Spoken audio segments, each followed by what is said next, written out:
Trump just dropped an insane album cover, and it got me wondering which other presidents got clapped.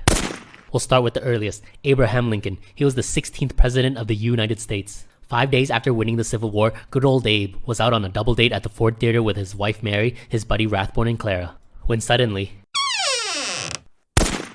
John Wilkes Booth enters, headshots Lincoln, buddy guy over here, Rathbone, he attacks Booth, but he gets stabbed and left for dead. Rathbone survives the whole ordeal, but later goes insane and murders his wife. It's a whole thing, but that's a story for another time. Anyways, Booth jumps off onto the stage, slashing anyone who tried to stop him, and kicks it to Virginia, where they find him 12 days later banging farm animals and off his ass. Booth was a pretty famous actor back then, so why'd he do it? It's because he didn't like black people. He didn't believe in equality, and he was a Confederate. He hated Lincoln, and his original plan was to kidnap him. But after hearing that Lincoln wanted to give black America the right to vote, Booth had to fucking stop him. So together with his buddies, he hatched a plan, and that meeting went something like this. Blacks? Voting rights? What?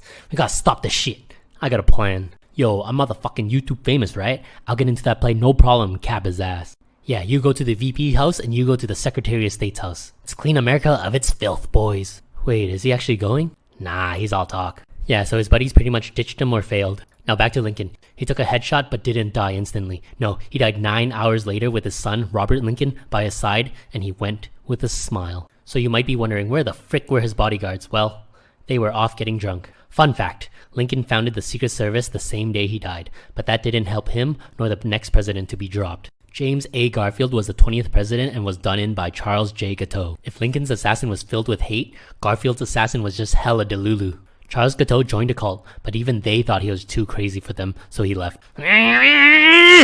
So he went and started his own, with hookers and blackjack. But not even blow could get people to join his wacky ass. And seeing how much of a loony he was, his family tried to have him committed. He escaped them. I mean, he might have also been a pretty smart guy too. He got his fucking law degree after all. I don't know what it says about lawyers back then, but hey, it's good for his resume. Anyways, he became a well-dressed homeless man, dining and dashing, skipping on hotel bills, and soon the election was coming up. First, he wanted Ulysses Grant to win the presidency and wrote a whole damn speech on why Grant should win. But after he lost the nomination to Garfield, Charles switched sides too. So Charles, he opened up Microsoft Word, edited his speech replacing Grant with Garfield.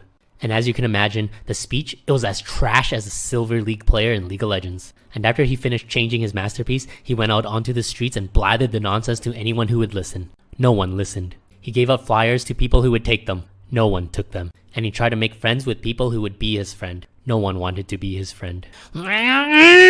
Anyways, Garfield won and Charles was ecstatic. His life was finally going to change because he pretty much single-handedly won the election for Garfield. You know, handing out all those flyers, giving all those speeches, and making friends with all those people really, really helped the cause. And of course, like anyone, he wanted to be compensated. But he didn't want money, no. He didn't want women, he wanted a job. Specifically, he wanted to be the ambassador to France. So he texted Garfield. He texted, and he texted. The sheer volume of text was comparable to when a girlfriend is pissed at you. They were all ignored.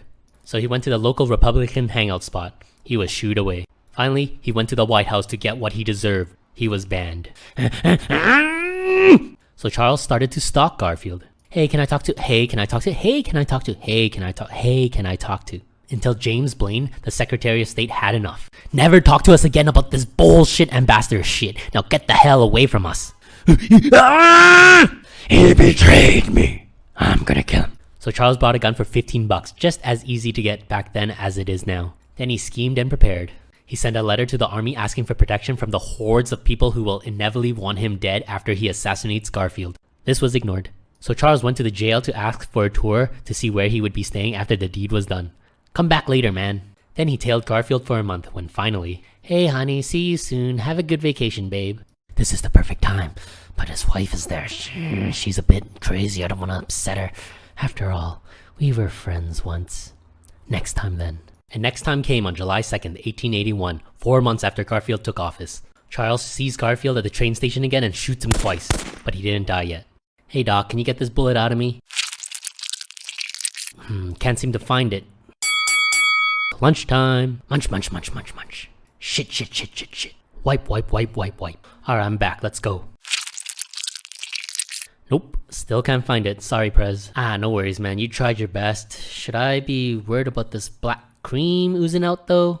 Nah, you're good, fam. He was not good, and died 3 months later from the doctor's dirty-ass hands. He probably would have lived too if the doctor didn't keep digging. So what happened to Charles? Turns out he had syphilis. It infected his brain, he was found guilty, and he was hanged. Wow, a second president assassinated. We probably don't need to do anything though. What are the chances of it happening again? It happened again. William McKinley was the 25th president and was shot by Leon F. Czolgosz. The F didn't stand for anything, he just added that to his name to sound cool. And it does sound cool.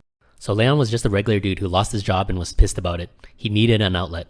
And one day he stumbled across an anarchist speech by Emma Goldman, and he was infatuated. After being inspired by Emma, Leon was a man with a plan. He moved to Buffalo where he heard McKinley would be, met him at a train station, and ooh, that's a lot of people. Maybe tomorrow. He got cold feet.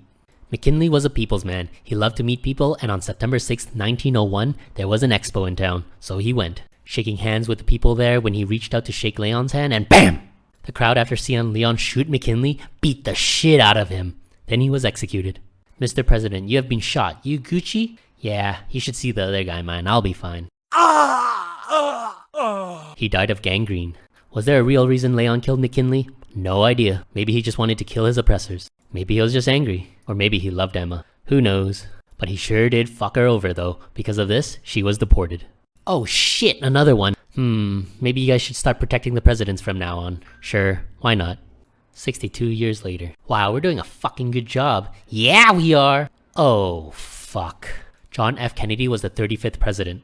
And you don't really want to go into the rabbit hole with this one. Trust me, I have, and you'll just end up falling endlessly down a bottomless pit of degeneracy until JFK is all you can think of. Okay, so you've probably seen this picture. 4 people in a car and JFK shot. Anyways, Lee Harvey Oswald was the one who shot him. Or was he? Yeah, he was the one. Oswald was then captured by the feds and executed by nightclub owner Jack Rudy on TV. Why did Jack do this? Who fucking knows? And why did Oswald kill JFK? Again, who fucking knows? But these are the facts. Oswald was a former US Marine. He was also a communist. Before he killed JFK, he told America to fuck off and went to live in Russia. But he realized Russia was a piece of shit country too, so he came back to America. But this time, with a wife, who divorces him. He still loved communism though, so he put Cuba on the pedestal. And 6 months before the JFK assassination, he tried to kill General Walker. Why? Because he was talking smack about Cuba, that's why. The attempt failed, but that doesn't really matter. Anyways, he tried to get back together with his wife, but his wife was like, nah bruh. Guy was a wife beater, so good for her. Then he tried to move to Cuba, but even they told him to fuck off. And finally, the straw that broke the camel's back. JFK said Castro was a piece of shit person, and Oswald was like, oh no you didn't, and BAM! Assassinated. Was this the real reason why? We'll never know. Even the government said it was a conspiracy. And despite being the most recent kill, it's the one we know the least about. Probably because of all the fake news, you know? Anyways, being president is probably one of the most dangerous jobs. 8 out of 45 have died on the job, but they're usually old as fuck though. So why do we keep on electing old people? Hey, you guys got eyes on Trump? Yeah. We got anybody on that roof there? Yeah, I saw somebody up there. And who was that? Hey guys, there's a guy with a gun climbing up on that roof. It's fine man, don't worry about it. He has limited ammo, we'll get him when he runs out of bullets. Oh, that's the wait till he's out of ammo protocol, right? Why risk police lives?